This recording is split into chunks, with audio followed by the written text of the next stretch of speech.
Avril 1874, boulevard des Capucines, dans les ateliers du photographe Nadar. Première exposition des jeunes artistes intransigeants en révolte contre le salon officiel. Un journaliste tourne en dérision le tableau de Monet, Impression Soleil Levant. Il forge le mot impressionniste. De 1874 à 1886, il y aura ainsi 8 expositions. Avril 1877, troisième exposition dans un appartement rue Le Pelletier. Cézanne. Pissarro. Ils sont tous là. Berthe Morisot. Sisley. Ils exposent quelques-uns de leurs meilleurs tableaux. Degas. Monet. Ils acceptent désormais le mot d'impressionniste. Caillebotte. L'habituel lot de sarcasme et de plaisanterie, mais aussi plusieurs critiques positives. Renoir. À l'issue de l'exposition, pour venir en aide à Renoir, Gustave Caillebotte achète le bal du Moulin de la Galette. Très fortuné, il a déjà acquis plusieurs tableaux de ses amis et prévoit de léguer sa collection à l'État. Caillebotte meurt en 1894, laissant plus de 70 tableaux impressionnistes.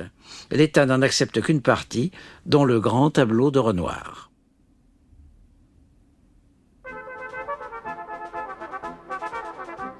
Au premier plan, 2 bancs, une chaise, une table. À gauche, sur le premier banc, une femme se penche vers une fillette blonde.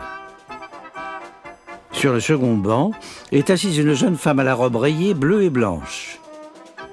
Une troisième, debout, a passé la main droite sur son épaule, l'autre main sur le dossier du banc. À sa gauche, une femme au chapeau bleu sombre est assise sur ce même banc. En face des 2 jeunes femmes, un homme de dos assis de biais sur la chaise. De l'autre côté de la table, 2 hommes jeunes. Le premier, coiffé d'un chapeau haute forme noir, fume la pipe. Le second, coiffé d'un canotier, écrit. Il lève les yeux vers la femme debout.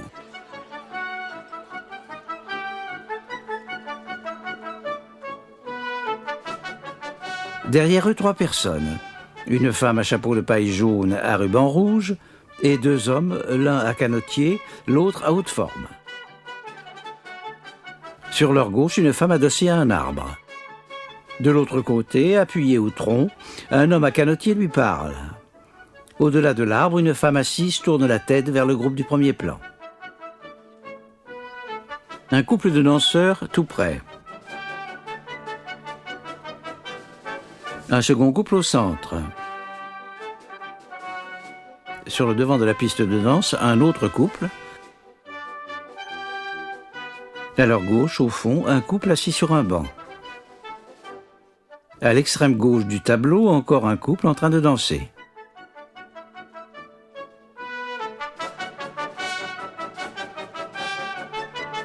Au fond, la foule massée. Un orchestre sur une estrade. Des arcades de bois, des arbres, des lampadaires, des palissades.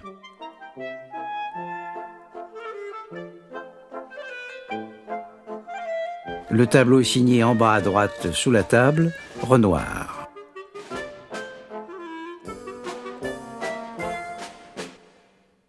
En 1876, Renoir a 35 ans. Il habite rue Saint-Georges, au pied de la butte Montmartre. Franc Lamy avait, un jour, découvert dans mon atelier une esquisse que j'avais faite de souvenirs du moulin de la Galette. « Il faut absolument exécuter ce tableau », me dit-il. C'était bien compliqué. Les modèles à trouver, et puis il me fallait un jardin. J'eus la veine d'obtenir une commande qui m'était royalement payée, le portrait d'une dame et de ses 2 fillettes, pour 1200 francs. Je louai alors à Montmartre une maison entourée d'un grand jardin à raison de 100 francs par mois. La maison est située 12 rue Cortot. C'est aujourd'hui le musée de Montmartre. Renoir ne l'occupe que quelques mois, mais il y peint plusieurs toiles. Le jardin. Au premier plan, un massif de fleurs. Au fond, 2 hommes en conversation.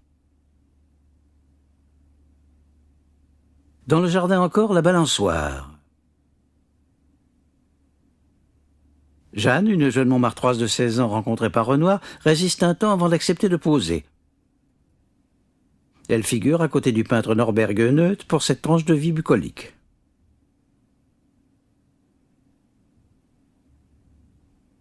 Au sommet de la butte Montmartre, depuis des siècles, se dressaient plusieurs moulins à blé ou à plâtre. Ils étaient tombés en désuétude, mais leur silhouette marquait le paysage pittoresque de Paris. Autour des jardinets, des terrains vagues, des chemins aux fortes pentes. Une famille de meuniers, les Debray, possédait plusieurs bicoques étagées sur la crête et des moulins.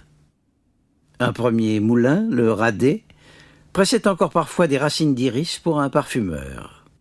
Un autre, le Blutefin, offrait pour 10 centimes une vue exceptionnelle sur le panorama parisien. Les Debray avaient ouvert un café et des jardins où ils servaient des galettes et de la grenadine. Dans la cour, en contrebas, un hangar servait de salle de danse.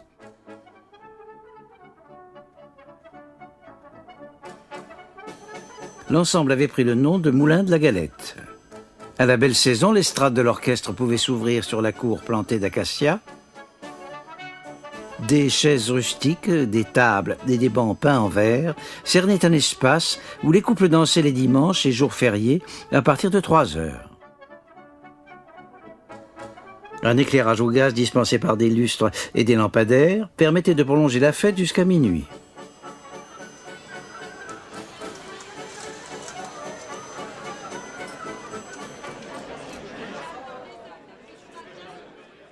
Vers 1875, l'orchestre faisait alterner valses, marches, polka, mazurka, et aussi quelques airs fameux comme le quadrille des lanciers.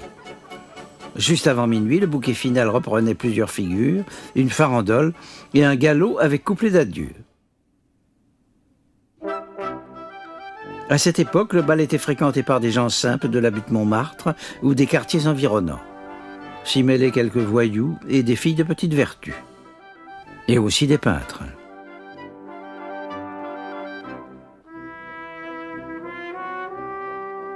J'avais eu la chance de trouver au Moulin de la Galette des fillettes qui ne demandaient pas mieux que de poser, comme les 2 qui sont au premier plan de mon tableau. La Jeanne de la balançoire figurera dans la toile avec sa jeune sœur Estelle.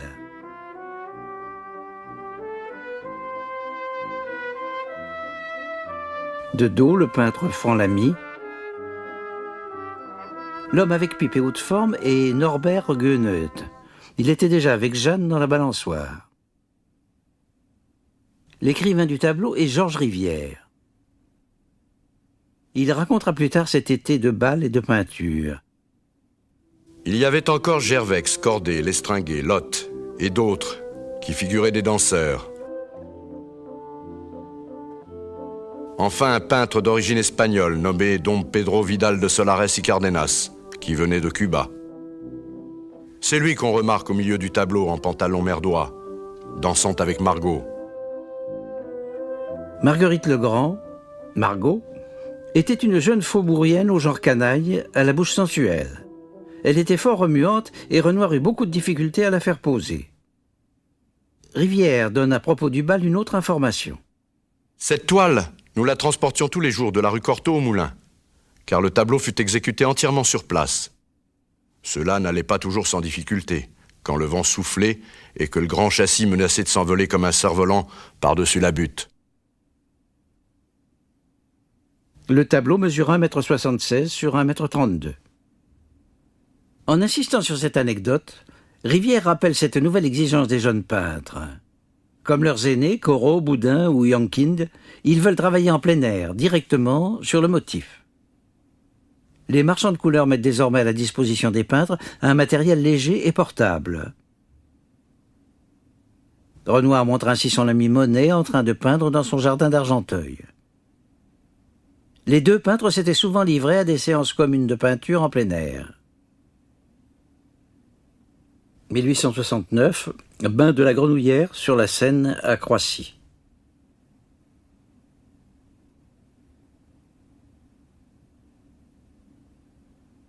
Monet s'intéresse surtout au paysage ou aux reflets. Gamme froide, limitée. Ton divisé en grandes touches. Résultat, un contre-jour contrasté, mais net.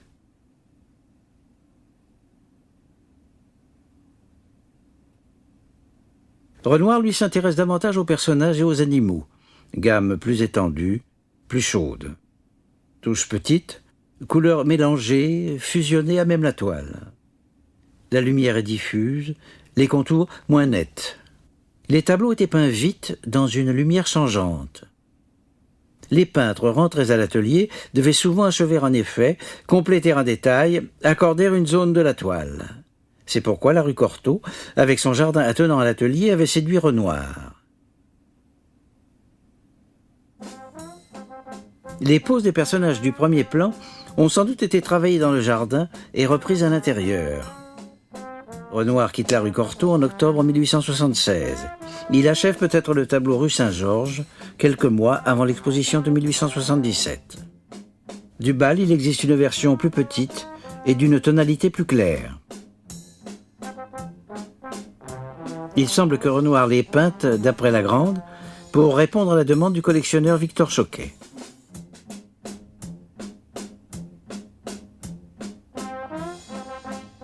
Renoir et ses amis séparent les nuances en touches distinctes pour conserver la pureté de la couleur et traduire plutôt les sensations visuelles que le contour des formes. Ils réagissent contre le réalisme photographique qui envahit la peinture de leur temps. Leurs tableaux, en comparaison, semblent inachevés, restés à l'état d'ébauche.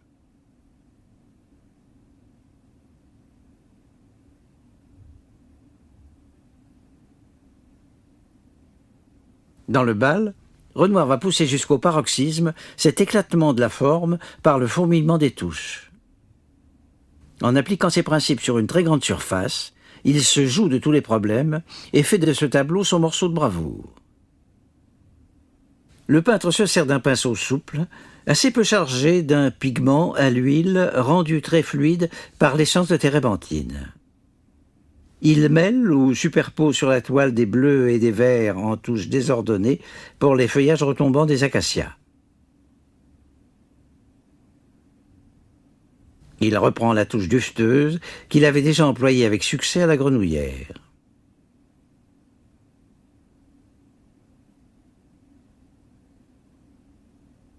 La gamme des pigments est volontairement limitée. Le peintre bannit les pigments terreux. Quelques années après le bal, il fait la liste des seules couleurs qui lui soient nécessaires. Blanc d'argent, jaune de chrome, jaune de Naples, ocre jaune, terre de sienne naturelle, vermillon, lac de Garance, vert véronèse, vert émeraude, bleu de cobalt, bleu d'outre-mer. Il n'y a pas de noir. Dans la loge, le noir abondait. Dans le bal, les surfaces sombres sont obtenues par des bleus très foncés, parfois mélangés à des noirs.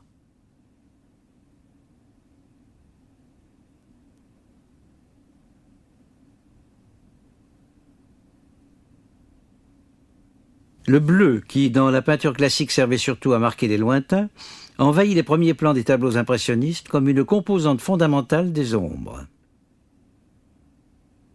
Le bal, vu de loin, donne une sensation de dominante bleu-mauve.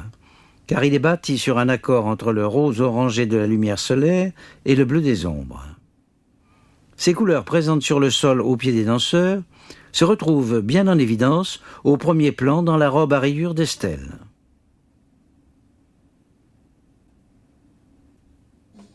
Quelques touches de rouge et d'orange font vibrer l'ensemble de cette harmonie bleue.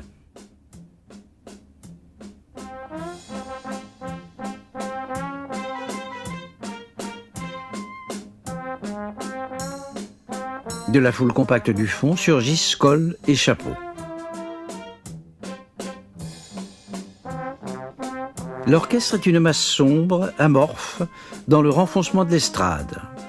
On distingue les musiciens à leur col blanc, le dos du chef d'orchestre et ses cheveux blancs, les petits éclats des cuivres et des cordes, le grand volume brun de la contrebasse.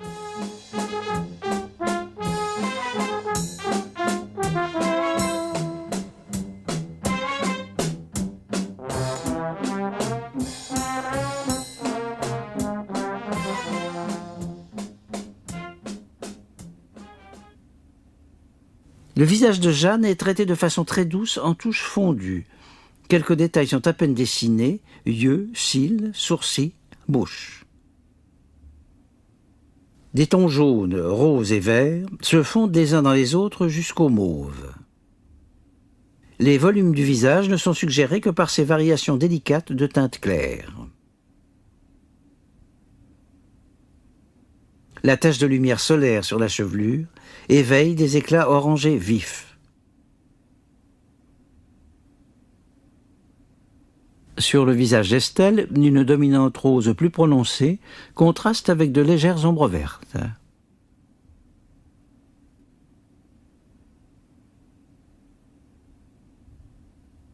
Autour de ces deux visages, plusieurs éclats violents de lumière, boucles d'oreilles, médaillons chez la première,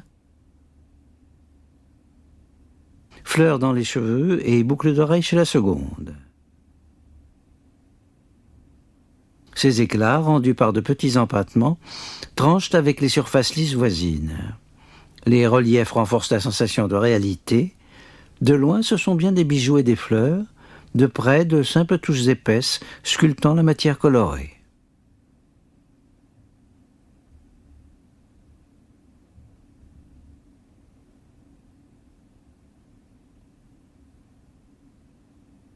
Tout le premier plan est éclairé par des grappes de taches de lumière solaire filtrant à travers les feuillages.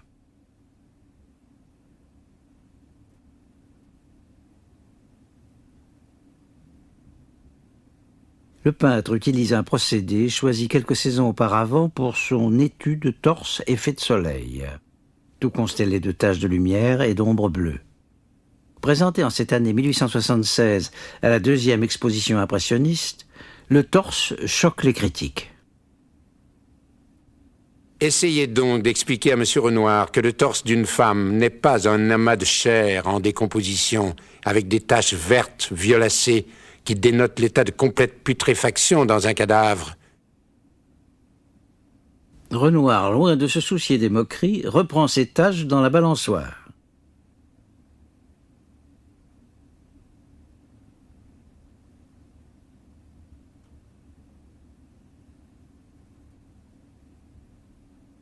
Et il recommence avec le bal. Le peintre y fait une sorte de démonstration des pouvoirs de la lumière. Les taches sont toutes différentes, car produites par un faisceau de lumière à dominante jaune sur des surfaces très diversement colorées. Violette et mauve sur la veste bleu-noir ou les cheveux noirs. Rose sur les visages des deux hommes attablés.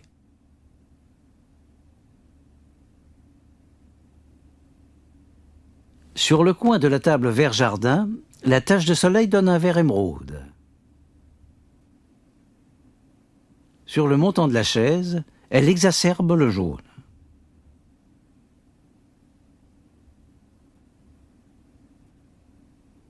Sur la piste de danse, ces lumières créent des espaces fluides, incertains. Les vides deviennent des matières mobiles. Les volumes, eux, sont vidés de leur matière par les pulsations de la lumière.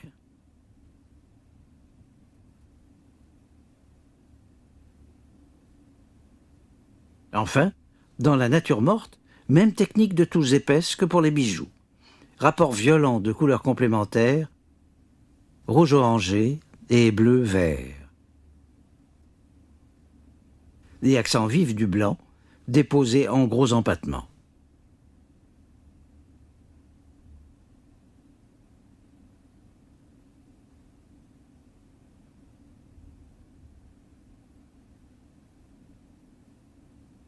Le spectateur perçoit plutôt des sensations colorées et tourbillonnantes que des images bien définies.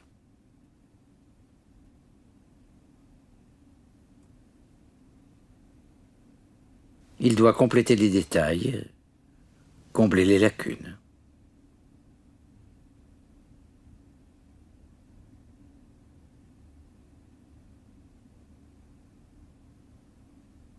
L'auvent de toile de l'estrade suggère un vague point de fuite dans les feuillages au fond. La ligne d'horizon est donc située très haut.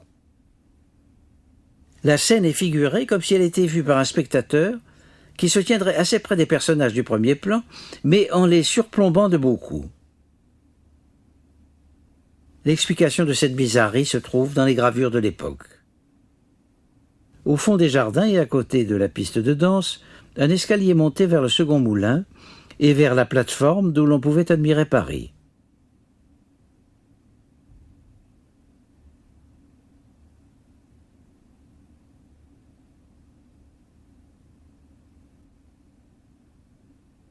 Renoir a donc peint debout sur l'escalier, peut-être entre la 5e et la 8e marche. Ainsi placé, il avait une vue plongeante sur les tables et sur la piste. Et surtout une vision en biais qui lui permettait d'éliminer presque tous les points de repère trop géométriques. S'il s'était placé dans l'axe de la piste, les alignements de lampadaires ou d'arbres et les architectures du fond lui auraient imposé trop de lignes de fuite. S'il s'était placé sur le sol du jardin à la même hauteur que ses amis, ces derniers auraient pris trop d'importance dans le cadre et lui auraient caché une grande partie de la piste de danse.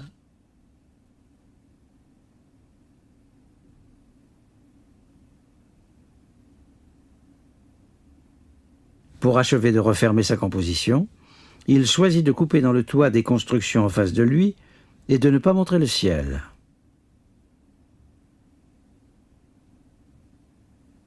Et aussi de couper des personnages sur les bords.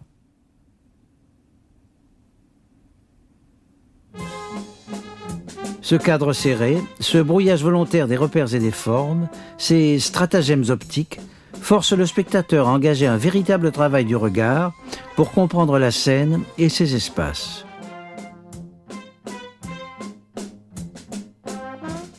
Les critères traditionnels de forme, de couleur, de contour, de dessin, de perspective sont détruits.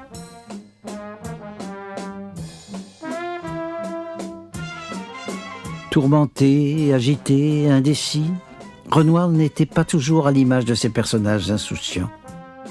Il ira jusqu'à se plaindre de l'imprécision de sa technique et de sa touche impressionniste qu'il ne va pas tarder à modifier.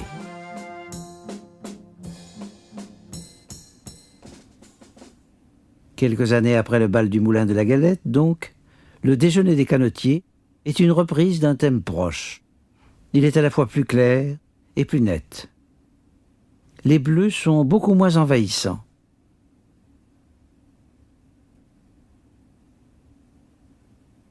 Renoir changera encore plusieurs fois de style. En s'installant pour peindre au Moulin de la Galette, Renoir se place dans la continuité du Watteau des Fêtes galantes. La délicatesse mélancolique du pèlerinage à l'île de Cythère annonce les chatoiements du bal. Renoir avait débuté comme peintre sur porcelaine avec des motifs XVIIIe siècle. Il restait très attaché à Watteau, Boucher ou Fragonard.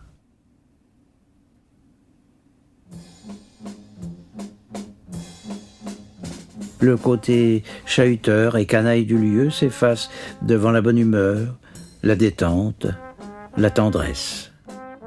On danse, on bavarde, on plaisante, on rêvasse. Les visages sont souriants et lumineux, les pauvres costumes magnifiés. L'apparent fouillis des touches et des couleurs crée une sensation de fusion, d'empathie.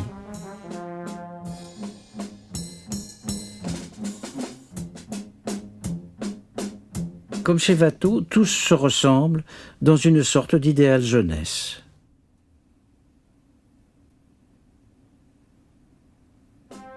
Mais les personnages sont pour la plupart liés par des échanges de regards.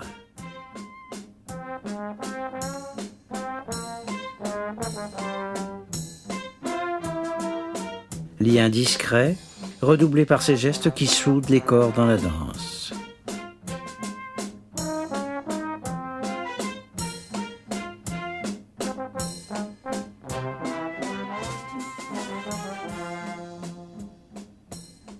Placé au centre de la troisième exposition impressionniste, le bal semble appartenir à ce même courant naturaliste, axé sur l'apologie de la vie moderne, ou les paysages de Paris et de sa banlieue. Monet, dans sa poursuite des mystères de la lumière, élimine les humains. Caillebotte les renvoie à leur solitude au sein de la multitude. Degas évoque plutôt les dessous noirs de cette même société, vie nocturne, prostitution, alcoolisme. À la différence de ses amis peintres, Renoir s'intéresse plus aux gens qu'aux nouveaux décors urbains. Né dans un milieu de petits artisans, il se méfie de la civilisation mécanique. Avec le bal du Moulin de la Galette, il a choisi un espace citadin, certes, mais d'allure encore très campagnarde. Et des laideurs de la société, il ne veut pas entendre parler. Pour moi, un tableau doit être une chose aimable, joyeuse et jolie. Oui, jolie. Il y a assez de choses embêtantes dans la vie pour que nous n'en fabriquions pas encore d'autres. Comme Watteau, Renoir crée un monde idyllique en partie détaché des soucis du temps. Il fait poser ses amis peintres aux côtés de jeunes ouvrières et simule ainsi une petite société bohème harmonieuse. Il cadre son tableau de façon à éliminer les laideurs du décor, les acacias pelés, le moulin déglingué, les jardinets hirsutes, les terrains vagues envahis de baraques et bordés de masures croulantes.